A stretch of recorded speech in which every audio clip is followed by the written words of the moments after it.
Great. We've kicked off 30 seconds ago. So welcome everyone for joining us today. I think there is like a 20-second delay on Facebook and a 40-second delay on YouTube. So Mira, presumably you've checked the feeds are okay, have you, on your side? They're both absolutely fine, Rupert. Perfect, lovely, thank you. So Damian, you're talking about a cracking subject, excusing the pun, about cracking the unconsciousness code of it. Say that again. Cracking the code of the unconscious mind to unlock business success. And actually behind this heading, there's quite a deep meaning, which obviously we're really looking forward to discussing with you today, Damian. Those of you who have joined us and haven't introduced yourselves yet, if you could very kindly tell us a little in the chat about what you do. It's not about self-promotion, by the way. It's about just telling us what you're really passionate about. No web links, please, guys. And why you do it, how you like to make a difference. And also, Damian told me beforehand he loves difficult questions, so keep it coming. Yeah, good. Yeah, lovely. Alex, welcome on board, by the way. I think we also sent you a link to go to the green with it later on, if that's okay. So, a quick introduction from myself. I'm the founder of Business Growth Bureau. Business was formed about 6.5 years ago. Passionate about our members and clients. And one of the things I feel very strongly about is the importance of circular relationships. So, interesting enough, Damian and I have known each other about 5 years. We met over a business lunch, didn't we, about 5 years ago? Absolutely delighted with that. But if you can think of ways about making people feel really good about working with you on the other way around, whether they're prospects, clients, suppliers, investors, employees, associates, great, because that way what you'll find is you'll build up a tribe of people who care passionate about your success, but equally the other way around. And that's been some great learning and sharing from my point of view. Chris Cooper has done the very sensible thing and gone to Scotland for this week. He's gone to a castle in Scotland, so no doubt he'll share his experiences next week with his wife and 2 boys. And I've been told they've got a dungeon, so if the boys do misbehave themselves, they can be duly put in there till they've calmed down a little bit, but I'm sure they'll have a great time. And Damian, we'll come and give you a chance to introduce yourself properly in a moment, but I just want to say it's a pleasure to have you as part of the community. Damian, I'm really looking for what you're going to share. And you very kindly joined us at the mini conference a few weeks ago as well, didn't you? So, since become a client, which is greatly appreciated, client and a Premier member. So welcome on that, Damian. Moving on to the next point. Damian, at this point, maybe a really nice point for you to introduce yourself. And what we'll do in a moment is we'll talk through these particular points. Be ready for this slide to disappear after a minute or so, because we will drill down and be a much more intimate session where we discuss a whole range of different topics around this heading here. But Damian, can you very kindly lead into yourself and what you're really passionate about and how you got into this space to start with? Sure. Thank you, Rupert. Well, it's a pleasure to be here and thank you for the invitation. It's so nice to be sharing content with people who love to make a difference and share valuable contact to their community. So I really appreciate the opportunity to be here. So my experience of self-sabotage is that I became an accidental expert in self-sabotage. That was through a lot of issues around health, and in particular overeating and an addiction to junk food. So I would sabotage my own health through those dysfunctional behaviors and dysfunctional sabotaging behaviors. And also I sabotaged my career a couple of times when I was really wanting to be ambitious and grow my career and move up and take on more responsibility, but in the end would sabotage those results through various different means, which I can cover off if that's appropriate. But I became an accidental expert in self-sabotage, and that really culminated in the kind of peak, if you like, was when I sabotaged my 24-year marriage and ended up separating from not just my ex-wife, but also my sons. And so I had a real dysfunctional relationship with them for a period of time where I didn't have much contact with them, and I'd sabotaged something that I'd created that had so much deep meaning for me, creating a new life and creating love and connection from two human beings that I had created or had a co-creation of. And yet I'd sabotaged my relationship with them, and really that impacted me massively. That had a profound effect on my well-being and my mental well-being. So I had a long-term addiction to my own sadness, and then my guilt and shame around losing my connection with my sons. So that kind of got me to an emotional dead end where I had nowhere else to go. And I really had to turn inwards to figure out why I was doing the sabotage and what I could do to address it. And that's when I started my journey of recovery and healing my own suffering. And it became obvious that that journey was for a reason, and the reason is for me to learn from that and to help others to heal their suffering. So what I love to do is support people in healing their emotional suffering from the self-sabotage that they may have experienced. Right, lovely. Well, thank you. Thanks for sharing that. I mean, obviously, that's a really moving story, and it's very brave to open up in a very personal way like that. What would you say was perhaps the biggest trigger for this happen? Was it, again, this is a bit of a personal question, so don't answer if you feel uncomfortable with it, but was it the fact that emotionally you couldn't cope with the son, which obviously your son, which had a major disability, which as far as were you blaming yourself in some shape or form for that, and that led to this almost slightly destructive behavior, if I'm using the right terminology? And what would you say was the big trigger that helped you to move on out of that? Because obviously sounds like you went into a very deep place around all this, this whole experience.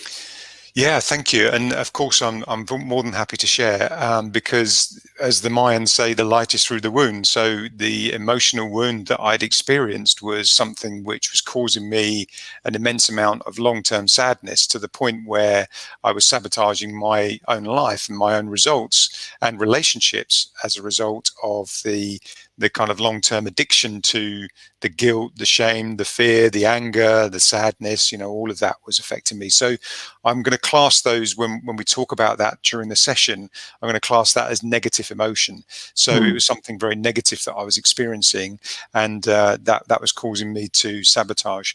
So the big thing for me was probably when I'd sabotaged the relationship with my sons, and to the point where I basically had become so, if you like, depressed about it, for want of a better word, that I was in a very dysfunctional place. Now, this had been the foundation to that was the kind of, if you like, the condition that my son has, the youngest son who has a disability. He had a disability that he was diagnosed with in 2005. So since then, I'd had this kind of ongoing long-term sadness that was causing me to sabotage, and I was having various problems with my health around that, and it caused me to sabotage my relationship. But I'm not blaming that in any way. It was part of the journey that I had to experience of having a son with that condition. And that led me to this sabotaging behavior, because I had no other way of dealing with it. I didn't have the resources or the wisdom or the knowledge to really cope with that. So life's journeys can be very challenging. But again, that was the beauty inside of that, is that there was learning there, and I had to really understand that learning. And it took me a long time to do that. It was at least 18 months to 2 years before I was able to really start to try and make sense of my son's condition, which was definitely a triggering point. And then from there, it was about how do I then try and cope with that long term. But I was coping with it in a very dysfunctional way. I was trying to be positive for everyone else and making sure that everyone else was okay. Meanwhile, I was crumbling inside, and emotionally I was suffering, and psychologically I was suffering. So that really takes a lot of kind of journeying inwards to discover how to overcome that. And that's where I got to about 3 years ago. Right, lovely. The great thing is you have been able to reinvent yourself, and you've you're clearly very happy now, or you seem to be very happy now. Lovely home in Sardinia as well. We're all very envious of, and I've managed to keep it based here in the UK. It's got the best of both worlds. They come over here in the Who knows? summertime, Who knows? and in the winter time go back to Sardinia or whatever the case might be. So either way, Yeah. you can't lose, can you? So very, very smart decision. Now, interesting enough, you talked quite a bit about the sort of, certainly previously with myself, about the reptilian brain and its addiction to survival. Can you share with me a little bit your thoughts around that? Because this reptilian element within us actually is a very big subject, isn't it? Yeah, so it's, if you like, the hard wiring. This is what people call the hard wiring of the brain. So I won't go too deep into the neuroscience behind it, but basically the brain is formed very early on in the development of the human journey, and the brain has this kind of core at the middle, in, if you like, at the center of it, which is hardwired to basically our ancestors. So it comes from all of our genes that are passed from not just our parents but our grandparents and the generations before. So when we kind of have that programming, pretty much it's kind of, if you like, it's set in stone as to how it functions. So for example, as you're a young child and you're growing up, you have to figure out how to survive. You have to figure out, where does food come from? What happens if I step out on from the path onto the road, a car comes along, I have to watch out because there's danger out there. So it's figuring out the things that are going to cause you danger and the things that are going to help you to survive. And we get that from our ancestors. And without that, none of us would be here, because the fact that they've survived the journey means that we've survived the journey. So we get to this point in life where we're conceived and we're then born, and we have this reptilian gene, which is our kind of survival mechanism. But unfortunately, the survival mechanism isn't very sophisticated. It hasn't had an upgrade of the operating system for many, many centuries. So we have this neck-top computer that's not very sufficient and not very efficient, and our operating system needs to be upgraded. And that's where neuroplasticity comes in, which is how we can reprogram the brain. But we need to learn how to do that. We don't generally get taught how to do that. We need to go in search of those answers and go in search of how we reprogram the neuroplasticity. Right. Neuroplasticity is a very big word, isn't it? Yes, it is. Yeah. What does it mean? Yeah, very good question. So it was first discovered around about 25 years ago. And what happened was, scientists had this firm belief that the brain was pre-programmed and you couldn't change it. So we were stuck with the genes we had, we were stuck with the neural pathways, and you were, whatever your brain did, you just couldn't do anything about it. Tough, that was their kind of general belief around the programming and the wiring. Then 25 years ago, they made a major discovery, and basically there was a young girl who had epilepsy, and she was suffering with very severe epileptic fits, to the point where if they didn't do something about it, she was going to die as a result of having epilepsy. So they decided to do what's called a hemispherectomy, and they removed half of her brain. Basically, they cut off half of her brain, and that was the half of the brain that was dysfunctional, that was causing her to have these fits that were potentially lethal to her survival. And when they did that, they noticed that half of her body didn't move anymore, because they've removed half the brain, right, or disconnected it. So very similar to a stroke patient, where you lose the ability to walk or use the ability of one side of your body. This is what was happening to this young girl. And because they wanted to support her in a recovery and in a kind of way to help her to overcome this, they were doing a lot of exercises with her, to not just physio, but also exercises to help her memory and help her mind. And they started to notice that the one half of the brain could actually cope with moving both parts of both sides of the body. So they discovered that the neurons could be reprogrammed, and that neuroplasticity was born, because the neurons can form new neural pathways to connect up and have if you like, even survive on half a brain. So we know that there might be people out there who only have half a brain. I'm sure that some of you can think of people that only have half a brain, but people who have conditions where that's been a problem can actually be rehabilitated and actually can reprogram their brain. So that's when neuroplasticity was born. So it's the plastic part of our brain that can be reprogrammed, if you like. Wow. Okay. Thank you. Now, actually, believe it or not, that wasn't me typing the word. That was Muriel, but she shares the same account. But I was actually thinking the same thing 2 or 3 seconds after. Well, you were saying it and she was typing Yeah, it. I'm sorry, I think I triggered the word wow, yeah, but actually it is wow, generally. Now, Renato, obviously, I'll leave you to share what you feel, but you may want to put something in the chat about that, because I know Renato's got a bit of a personal story on that part of it. I'll leave it up to you, Renato, whether you feel you want to share it in the chat. But Okay. I think you would understand exactly where you're coming from on that particular point. So, Okay, I'm not able to see the chat at the moment, but no, don't worry. share that. Renato hasn't commented yet. Well, actually, he has commented just now. But Renato, there we go. There's comments on the screen. But Yeah. Renato, I want to give a little bit of your, if you're happy to share, put a little bit of your own personal story in the chat, and we'll flash up on the screen in a few minutes. But that's Okay, got you. Yeah. Thank you. So hence a bit of the context there. So it's really interesting, this whole subject, and we'll probably come back to that again in just a moment. You also you talk about learning how these saboteurs affect you, and in particular, what you can do to hypnotize your ego, so that you can seduce yourself, so you've got that belief back.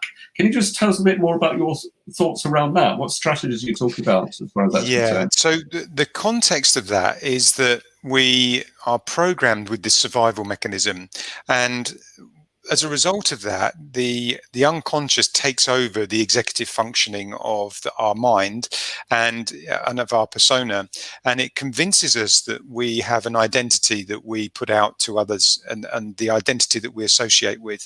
So that might be that you identify as a business owner, you might identify as a certain type of person living in a certain place, and all that identity is physical, but there's also an identity that is associated with your unconscious mind.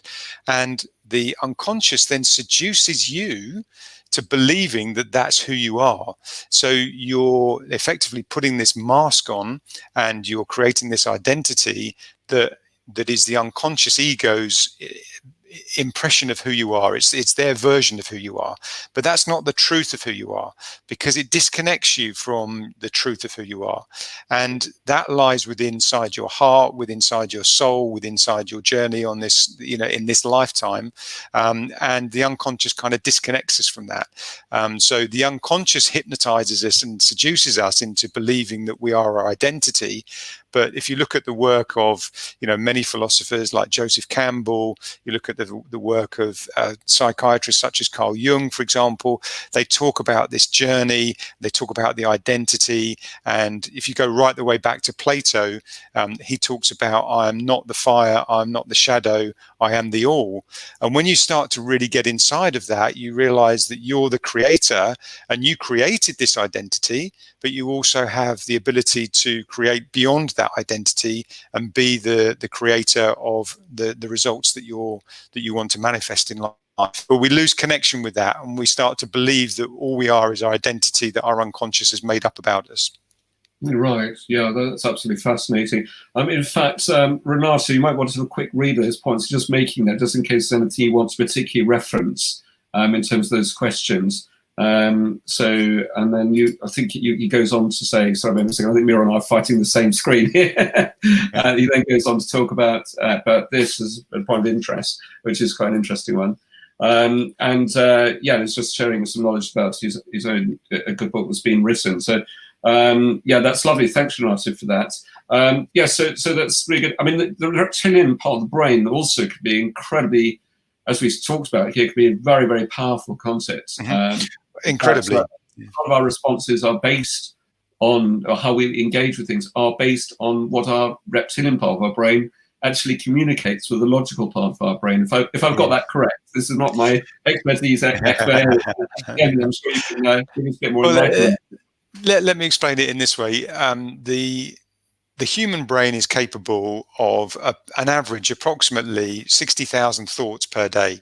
So we know that we can automatically have these thoughts, and it's roughly 1 per second. When you add up the amount of time that we're awake and all the rest of it, you have 60,000 thoughts on average per day.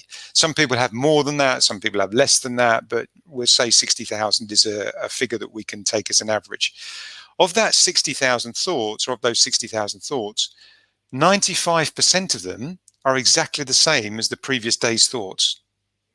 Really? So 95%? 95% of them are the exact same thoughts that you will repeat and you will repeat and you will repeat. So there'll be the thoughts around I'm not good enough, which is actually a belief as well, but we'll come on to that later. But you have these thoughts and emotions and these beliefs, and your 60,000 thoughts will be governed by that 95% of those thoughts that you repeat. So we have the same thoughts and the same thinking. And Einstein summed this up beautifully in his phrase, you cannot solve today's problems with the same level of thinking that created them. So you need new thoughts to be able to solve problems. When he was writing his essays way back in the time, it would have been the equivalent of what we would call blogging now. He was writing essays about you cannot solve today's problems with the same level of consciousness that created them. So when we start to get deep inside the consciousness, we start to look at our unconscious mind that gives the executive control and controls the subconscious mind. So the subconscious mind is not very efficient. It will do what it is instructed to do. If the unconscious mind has a belief that it's not good enough, it will program the subconscious mind to believe that. The subconscious mind will go out and look for evidence to prove that you're not good enough, or that you're not worthy, or that you don't belong, or that you can't trust people, etc. So all of these beliefs and these thoughts are programmed by the unconscious, and it's very difficult for our subconscious to differentiate or to filter that. Well, as a matter of interest, with this whole thing about, a lot of people would talk about what's happened within their childhood, and then perhaps things have happened in their relationship since, and how that's had a lasting impact. And quite often, people can be blind to that for years. Certainly, I was not aware of certain characteristics which actually did stem back to my childhood from years ago, and how it's had a lasting effect. Some of that's been really positive, by the way. Some of it's been really negative. But of course, once you identify with that, that then helps you to actually almost break free, you can say the word, from that. So then the logical part of the brain can actually say, well, I've heard that pattern of behavior before. I'm going to actually try and put you back in the box again. You can come out another day, Mr. Reptile, and come at me from another angle. But it's quite interesting. It's so amazing how we all get caught in these repeating patterns of behavior, isn't it? And quite often, a lot of it does stem from an experience we had, years ago, or even back to our childhood, which then repeats itself all the way through, or perhaps your life in different shapes or form. And you talk a lot about sort of the key saboteurs and its accomplices. Have we sort of talked about that already, or are there some other parts around that you feel you want to add to what you've already said? Yeah, I mean, there's definitely a pattern to sabotage and sabotaging behavior. The interesting thing is that because there are 7.7 billion people on the planet, there are 7.7 billion different variations of the pattern of sabotage. So nobody's got the same set pattern of sabotage. There might be some themes in there, and there might be ways that you can identify some patterns yourself, but there will be things that you're completely unconscious of and unaware of that happen. So, for example, the saboteurs, the main one, the principal saboteur, is the judge. And the judge will be very hard on you, very critical. It can sometimes make us try harder and to be performing in a different way because it makes us think in a particular direction. So the judge is a kind of, if you like, there's always a polarity because it can be very hard on you, which can drive you, and you think that you're being driven by your need to improve or to be better. But the judge will always come back with some more criticism and some other judgment of yourself or others or your circumstances. So even if you overcome the judge and you can say, actually, I don't need to judge myself anymore. I'm fine. I love myself. I've got unconditional love and I can be empathetic with myself. But I'm certainly going to judge others because, they're behaving in such ways that cause me to think this, or they're not very good at what they do. It's very divisive. And when you look at a lot of the things like media, you look at things like the governments, for example, they can be very judgmental on what's right and wrong. wrong. And of course, there is a right and wrong, but you can then judge it and you put your judge into that. So we all have our independent individual judge that is judging situations. Then we would typically have 2 to 3 very strong saboteurs that are attached to that. So one for me in particular is the pleaser. So I like to please people, and that's driven from wanting to be liked, because my pattern of sabotage, which I'm unconscious to if I'm not aware of how it's triggering, it will basically try to create chaos in my life by setting up situations that I'm going to sabotage. And the whole purpose and motivation of my particular pattern, my personal pattern, is to avoid receiving love, because I have a belief that I cannot be loved. Now, Right. that's my emotional wound. That's my personal emotional wound. And that was developed from the age of 0 to 7. So somehow I had a great childhood. I didn't have anything that affected me in my childhood that would cause me not to be loved. But somehow my unconscious made up that I cannot be loved. Now, it could be that, my mum was distracted and therefore couldn't give me the attention that I needed because I had a brother and sister, or it could be that dad didn't pay attention when I was showing him something. Whatever it might have been, at some stage I programmed that I cannot be loved. So it goes right the way through to my adult life, where even in my relationship with my ex-wife, I was avoiding receiving the love and avoiding the connection, because I believed I couldn't be loved. And this is what caused me to sabotage my relationship with my sons, because I was avoiding receiving their love. And that's the ultimate sabotage for me, because I'd created something beautiful in this world, to amazing human beings who I love so much. I've got so much admiration and appreciation and gratitude for. And yet I had disconnected from them through a dysfunctional behavior, through separation, and through my sabotage. And so that was the journey that helped me to discover that. And it's quite painful. It is emotionally very moving when you have your wound uncovered. But it's extremely enlightening and very powerful, because then you can do something with that. You can work with that. And now when I'm going for end results that are important, like a new relationship, or in my business, or in anything that I'm setting out doing, I can set the intention with knowing that my sabotage might get triggered, but I know the steps to watch out for, and I know what could happen that might cause me to sabotage, so I can stop that and have awareness to it, which is very important, particularly in business. Yeah, thank you for sharing that again, because that is very personal. I'm going to ask you another question. It's a bit of a personal question. Sure. Hopefully Go not for it. too.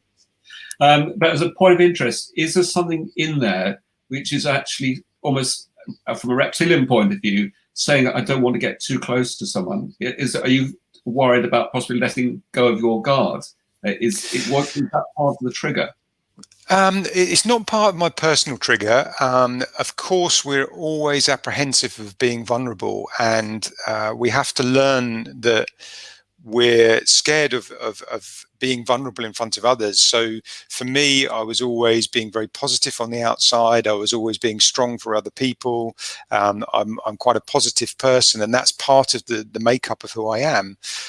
So that's a front that I put out, and I feel very vulnerable if I then start to talk about my own feelings. Here I am talking about my own feelings, but it's something which I've had to learn to do, and have to be vulnerable to open up to share that, because one of my beliefs is around trust of myself and others. So for me, suffering with a long-term sadness, that was stemmed from not being good enough, a belief of not being good enough, a belief of not allowing myself to be capable. So I didn't think I was capable of dealing with the things that I was having to go through. And then that's linked to trust, in terms of not trusting others and wanting to actually open up and share that.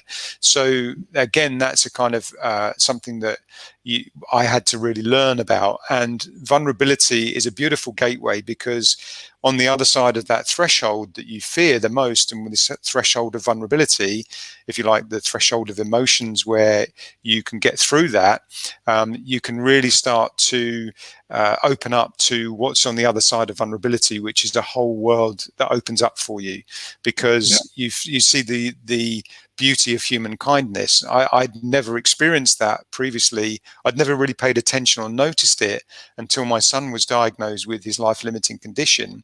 And when I was then at my lowest point and very vulnerable in that moment, I was amazed at the impact it had on others who were willing to help and wanted to, somehow contribute and make a difference to our lives. And I was so touched by that depth of human kindness. And I then learned the vulnerability of receiving that and acknowledging it and the beauty that sits inside that.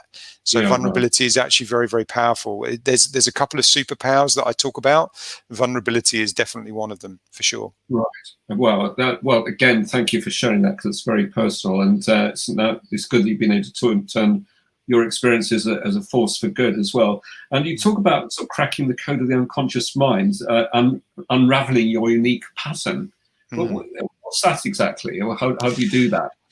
So, what it is if you like, your unconscious ego, which is all your thoughts, emotions, and your beliefs. So all the things we've been talking about, and the kind of unconscious and the reptilian brain and all that survival mechanism, it creates a pattern for you to survive, and it wants to keep you safe. But the reason it wants that is basically the unconscious ego wants to separate you. So it wants to keep you separate. It wants you to survive, and it wants you to basically be on your own, which in some respects can be helpful, but in other respects can be very damaging, particularly in relationships and in business. If you're trying to grow your business, you don't want that happening, because it's trying to sabotage you, to separate you from what you love. And so it's very important to really understand that pattern, because we're totally unconscious to it. Now, when I first heard the premise that there might be a pattern of sabotage, I was like, oh yeah, of course, yeah, I kind of know what that is, because I'd spent years sabotaging my career, sabotaging my health. So I kind of knew that there was a pattern to it, and certain things might trigger it. But when I then worked with the people, the unique group of people that helped me to unravel and uncover my unconscious pattern of sabotage, I was completely blown away because I didn't know some of the steps existed. I didn't know that the map looked the way it did, the pattern was the way it was, and more importantly, I didn't know the motivation and purpose of it. And so we're unconscious to most of the pattern and the map of chaos. So though you might have a good awareness to how you might have created sabotage in relationships or in business or your career, there's definitely a set pattern that you go through. Normally there's between 18 and 25 steps, and those steps will pretty much go throughout any situation where you go for an end result and then fail to achieve the expected outcome. So if you're going for something that means something to you, maybe it's about a business acquisition, or maybe it's about a new client or a new contract, you're going for that end result and you fail to get it, there's probably a pattern in which your unconscious stopped you from having that. And that unconscious is your thoughts, emotions, and beliefs, and your saboteurs that stop you from actually achieving what you love. So there's definitely a pattern to it. Yeah, lovely. Thanks for sharing that. We had a lovely lady who's part of the last session, lovely called Ruth. She's given me permission to share this, by the way. But I just wanted to share this with you, actually, because a few years ago, she had the most horrific experience where, unfortunately, she went through a miscarriage. And apparently her boss said at the time, shortly after, a few days afterwards, that she'd got no emotional intelligence. Now, I mean, what type of blow or person could that have been? You know, the only way I could describe it is that person was just an animal. He shouldn't actually be in that current role. You know, so how could any woman, or you know, if it's explained to any man as well, it'd be bad enough, but to a woman, how could someone say that? Now, emotionally, she explained as part of the group, again, she's given me permission to share this, is obviously she had to then deal with that for a long time afterwards, because it did affect her confidence. She did have a lot of self-doubt, and she's been able to re-engineer herself as a force for good, but for, you know, the force, so she's been able to use what's happened, her experience, for both, and turn that into something which is much more positive. But I mean, people go through these horrific experiences, and then somehow they come through on the other side. But we all have to go through this process sometimes of being able to work that out, don't we? And recognize it's not our fault. It just happens to be you've got some arsehole, if you use the language, on the other side, who's just got no human characteristics whatsoever. He's definitely associated with a reptile. But anyway, it is interesting. It is interesting because one of the deeply profound learnings that I got with my son's condition was I was really suffering, and in the human journey, it's inevitable that we experience some pain and emotional pain at some point. We have the loss of a loved one. Maybe we have a relationship that we're really committed to, and then it falls apart for some reason, or we have some disappointment in some way. And so we experience an emotional pain. And this often happens, early on in life and can happen later in life, but we will experience some pain at some point. Now, that is almost inevitable. And so there are a lot of philosophies that talk about the fact that the pain is inevitable. But what is optional is the suffering. And so whilst that pain can be incredibly uncomfortable for you at the time you experience it, you're not likely to get any learning from it in the immediate aftermath of that pain. So if somebody's experienced something like a miscarriage or a child that's been diagnosed with a life-limiting condition, you're not going to show up the next day and go, oh, wow, what a great opportunity to learn. What am I going to discover as a result of this experience? You don't get that and that insight from the immediate. But over time, and with enough reflection and personal growth and personal development, you can discover that there is a depth inside of that, a learning and a wisdom that you can gain from every human experience. And everything happens for a reason. And some of those things are not good. Some of those things cause us the pain and suffering, but we don't have to sit with that suffering. We don't have to live with that suffering. So, for example, in business, we maybe our results are not what we want them to be. We might have been laid off because of the economic environment, or we might have been sacked because we fell out with somebody. All of those things can affect us and destroy us for months and years and sometime a lifetime. But the suffering is not necessary. We can overcome that. Our past doesn't equal our future. And so when we understand how we can reprogram and how we can actually heal from that suffering and then create a life we love, then we become much more powerful in the way we communicate, in going for our happiness and aligning with our bliss. And that's what I support people to do, is to heal that suffering and align with their bliss. Lovely. No, that's really, really lovely. Obviously, I think what we've talked about here is some of these are very deep subjects. We're going to probably move on to a slightly lighter point in a moment or two. But I think what might be really nice, and Damian, asked you whether you might be able to reframe the question from the group of members. So we'll perhaps come on to that. But just to explain something that came out from the group I was in, and Alex, if you could be very kindly join into the green room in just a moment, because we'll bring you on in 2 or 3 minutes' time.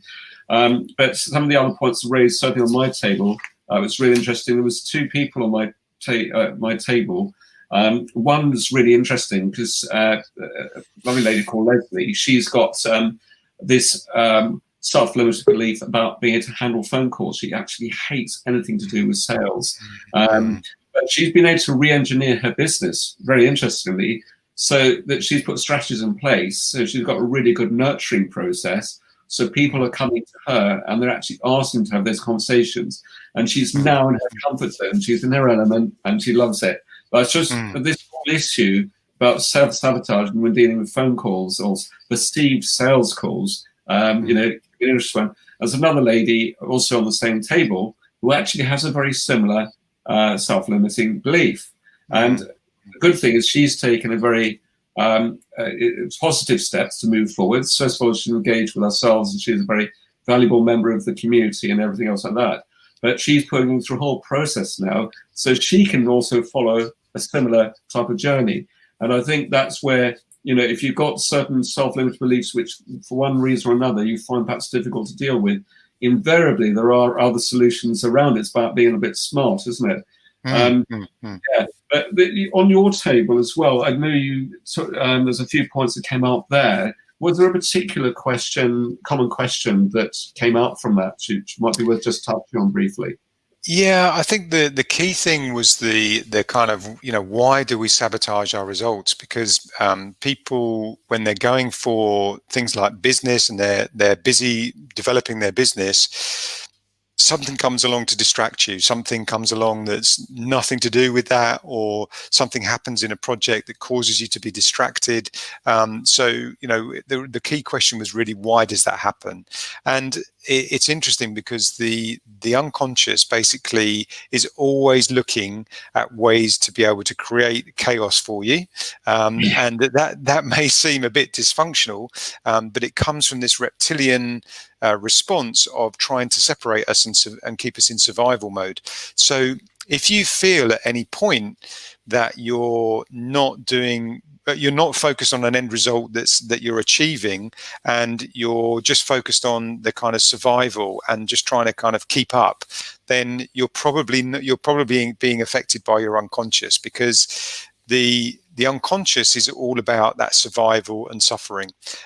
So if you're experiencing any type of negative belief around sadness, around anger or fear, then it's likely your unconscious has been triggered and is in control. And you know what? It's amazing because you know, when we look at lots of the different quotes around the mind and the way it works, we can talk about the fact that the mind is like a very loyal servant, but it becomes the master, and it takes over the executive functioning. So our mind is very rational, our mind is kind of very controlling, and it doesn't connect us with our emotions, which, whilst we don't want to be totally emotional about it and kind of always crying, or always really joyful or happy or gleeful or whatever it might be, or always sad, for example, if it's a negative emotion. But the point is that we really need to connect with what's important to us and search inside ourselves what our truth is about our true vision and our purpose is. And when you can align with what your true purpose is, then you really start to find your bliss, and you start to find that your motivation increases, you don't get blocked anymore, people will come to want to collaborate with you, etc. So there are various strategies that you can use that help to overcome sabotage, but until you really make that connection from the inside of what your purpose is, aligned with your values, then it's very difficult for you to actually overcome that sabotage. You might put a sticky plaster over it. You might find that you're trying to overcome the symptoms of sabotage, which is some of the strategies that you've spoken about. But until you get to the root cause of the problem, until you actually address what the emotional wound is, then you'll carry on sabotaging, and you'll probably find that those negative emotions will be ruling and will be in control of your outcomes and your end results. Thank you, Damian. We've got some. I'm going to lose my voice, I think, actually. I'm going to bring, about to bring Alex onto the stream. It's good Alex, timing by the sound of it. Alex, so welcome as part of this session. Can you just highlight the question that you've got from your table? I think so. Yes, sorry, Rupert, I should have done that. Hello, Damian. Hi, Alex. Right, so the question is, unconscious self-sabotage can come from your being within your comfort zone. And that comfort zone is often created from the conditioned habits that you've developed since childhood. As a result, those habits and the comfort zone itself could feel completely normal to you, maybe even positive, and therefore not a source of sabotage. So in an adverse or a problematic situation, how do you recognize that you are in a comfort zone that feels good and feels right, and therefore it's your perspectives that are part of the issue that are self-sabotaging and therefore have to be confronted? So in terms of the comfort zone, it's an interesting point, because if we're cruising and if we're very happy and in a blissful state, then it means that we're probably aligned with who we are and the truth of who we are. So from that perspective, we don't have a problem if we're cruising, but everything's going fine. As soon as things start to go a little bit awry, our end results aren't going the way we want them to, and we feel like there's a sabotage coming, if we're in our comfort zone, it means that we're trying to just coast it and trying to overcome it without actually addressing it. So one of the key saboteurs is called the avoider, and the avoider will avoid taking responsibility and will procrastinate, will allow itself to be distracted, will do lots and lots of things for, being unproductive, ineffective activity, creating spreadsheets, creating a system. And that might be something that we're really comfortable with because we've got knowledge to do that. So we throw ourselves into things that feel comfortable because it's a natural response. The key thing to focus on in those situations is, what is the end result that you are trying to create in the first place? And are you aligned with that end result right now? So, for example, if you're wanting to grow your business for, the purpose of revenue, you want revenue growth, and you're in your comfort zone and you're doing what you normally do, which is maybe going to networking events, and you're, doing the same blogs and maybe meeting the same people and phoning the same people, and you're in a comfort zone with that, and you're not achieving the growth that you want, then you really need to look at, what do I need to do right now to align with the vibrational energy that needs to get me to my end result? So what is the end result? And that's about the powerful end result that you create. And those end results are never created from a space of logical processing or rational mind, because the end results that we create from the rational mind tend to be within our comfort zone. The space to go into is the heart space, and really go into the purpose, really go into exploring, what's my vision, what's my choice here, what's my decision around how I want to align with my vision and true purpose. And then you align whether your choices and decisions are going with that. Now, it is likely that you go through that stretch zone, as I would call it. And again, you go to that, if you like, that threshold, and you go to that threshold of where your comfort zone is and where you feel like you're comfortable. And beyond that threshold is where all the learning exists. It's where the unknown is. We have a great deal of things that we know. I was very fortunate as a child to be taught how to play golf, and I loved it. So I know how to play golf. But as a child and in my adult years, I've never learned how to speak Chinese. So I know I don't know how to speak Mandarin, but I know how to play golf. And there are a whole load of things that we don't know that we don't know. So there's a whole field of opportunity that exists in the unknown, which is in the infinite intelligence, if you like, out in the universe, in the paradigm that exists, that we can tap into when we get outside our comfort zone and push ourselves into the unknown, which is really connecting with our heart and connecting with our purpose. We're all part of one, and we're all part of the same universe. And so the universe has your back, and it wants you to be the best version of yourself. And it's us that gets in the way. It's the unconscious mind that stops us, and it's the unconscious sabotage that then prevents us from remembering who we are and what our purpose is, because that exists. Damian, that's absolutely fantastic. I'm just going to wrap up on a few little points, then also lead into what's happening next week and the week after. I just wanted to check that had answered the question. But answered the question, and thank you. And Alex, thank you as well for feeding into that. I'm slightly smiling as well, actually, because there's a lovely lady called Karen. I'll give you a shout out, Karen. So she's a little bit of a personal mentor to me. She also gives me a bit of a hard time, quite rightly so, by the way. And that's what she's very kindly volunteered herself to do, because I sent an email out, was it yesterday, which raised the question: are you an entrepreneur or an intrapreneur?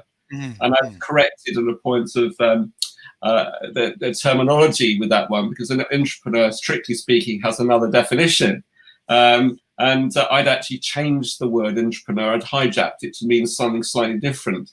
But the email actually did have a serious undertone to it as well, because I come across, and this is a really good example of self-sabotage, I reckon for every 10 calls I have per week with different clients or potential clients or people who just want to engage with me, I reckon for every 10, about 4 or 5 actually have this self-limiting belief over what's going on at the moment. So the natural reptilian part of the brain is saying to people, look, I should take a perceived flight to safety, and I'll look back in my business, and I'll go to website design, I'll write content, I'll do all these wonderful things. I'm not saying that's wrong, by the way, because there may be circumstances where that's exactly the right thing to do. When actually what they should be doing is looking outwards, looking to engage with prospects, looking to engage with their existing clients, making them feel really good about, look at partnerships, how you can engage further there, look at actively what you can put in place to get new customers. Because, all right, the market's changed. You know, we've got this terrible COVID world that we live in at the moment, but it's not the end of the world. We will eventually come out of this very dark tunnel. But the fact is, those people who've actually looking outwards now will be in a much better place in 3 or 6 months' time than those people who go inwards. And it's unfortunately, this reptilian part of the brain is very powerful, and we need to almost throw a switch the other way around. And you know, I think, Damian, you're a really good example of that, because you and I have known each other for 5 years or so, and you've been very smart. You've looked at your business, and you know what strategies to put in place to get you to where you want to be, and you've looked outwards. And obviously, I'm delighted to have you on board as a premier member within the community. But what you shared today is very powerful, and also very grateful as well for all the people as part of the previous live stream, and also people like Miro, of course, is there all the time, just making sure it happens. I'm very lucky. I have got people like Alex who are very keen supporters of what we do. Karen. There's a few other mad people around who actually just want to make a difference, and that's great. And this is what I want this whole membership of this community to be. Now, what we'll do is we will quickly move on to a wrap-up session, because I want to make sure we do finish. Rupert, could I very quickly share, because we did ask Renato to share his experience with us. Could I quickly just put some notes on screen that he shared with us? A bit earlier on. Okay. Right, now I missed this part, actually, Renato. I missed this. Renato, I'm assuming because you've shared this, that you're happy for us to talk about this very briefly. The reason that particularly picked out on Renato is that he himself had been through a very similar experience. I think we've lost Damian, actually. Yeah, we have. Yeah, hopefully he'll rejoin. A few years ago, and where he went through this horrific operation, but the brain basically rewired itself. Renato's got a very good position within a large corporate organization now, where he's got about 500 people reporting to him. The brain can do amazing things. So obviously, that's not really to do with the reptilian part of the brain so much, but the fact is, it goes to show the power of what our brain actually has. So thanks for that. So just sort of a bit of a wrap-up session. Muriel, thank you for that. I had missed that in the stream. And Renato, thanks for sharing that. Okay, so in terms of, let's drop this back in again. Okay, so we just covered these salient points. Now, some of these points, I'm sorry to repeat back to this again. I will do this every week now for the next few weeks until it's too late, just for the sake of everyone here. Just do remember the bounce back loan scheme is finishing fairly soon. If you feel you want to get a bit of liquidity into your business, then it's worth looking at this if you qualify. And do look at that. A bit of a shout out, actually, we've got Raymond Holt as part of this stream. If anyone wants a little bit of advice on bounce back loans, Raymond actually is arranging for this for people all the time. So connect with Raymond, or if you don't have his details afterwards. In fact, I don't normally do this, Raymond, but actually, if you want to put your email address in the chat and your phone number in there, please do, because obviously lots of businesses do need help at the moment, so I'm keen to see that happen. And then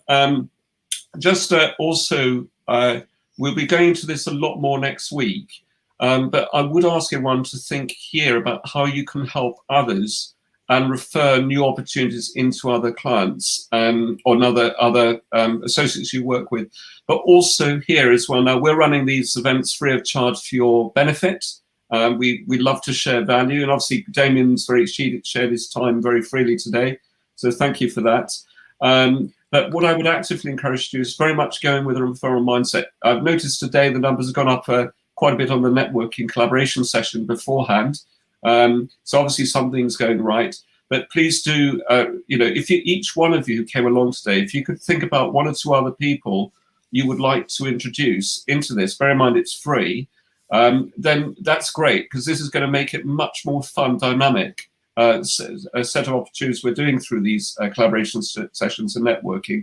And I've just put a few examples on the screen there for your benefits. Now, These sessions run every Thursday at 4 o'clock. That's 4 o'clock GMT next week because the clocks change, and or 4:45 if you want to join a little bit early, and if it's your first week and you want a chance to meet new people. And the live streams kick off at 4:55 for a 5 o'clock start.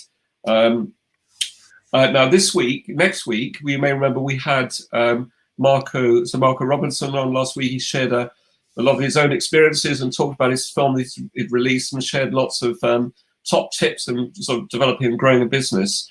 He was due to be on next week. He actually has had to change the date because of some other engagement that's come up. So I'm stepping in next week, and what we're going to be talking about is how to find high-value clients in a rapidly changing market, and how's markets change, what you should do about it, how you can adapt your product portfolio to suit the market as is today and moving forwards, how to find high-value clients on social media, what strategy can be placed to encourage high-quality referrals, and how to build a loyal following and make people want to buy from you. So we'll be discussing these points next week. Chris will no doubt be helping with that. I'm sure if Alex is around, he'll put the... Actually, I think Alex, you've got some commitments next week, so not because I seem to remember you telling me about that. But if Alex had been around, I'm sure he'd have stepped in and helped a bit out on that one.